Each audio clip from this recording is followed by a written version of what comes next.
When your dehumidifier suddenly stops and shows an E9 error, it can interrupt normal operation and leave you unsure what went wrong.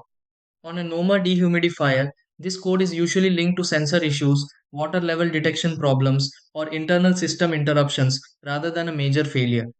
You might notice the unit turns on but doesn't remove moisture, or it shuts down shortly after starting.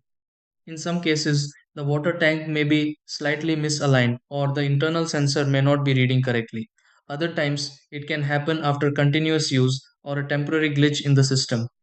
Instead of assuming the unit is faulty, these are the steps you can try to fix this and get it working properly again. 1. Shut off the dehumidifier and unplug it from the power source totally. 2. Remove and reinsert the water tank to ensure proper placement. 3. Check for any blockage or debris around the sensor area. 4. Clean the air filter and internal vents if needed. 5. Plug the unit back in and turn it on. 6. Let it run and check if the error code disappears.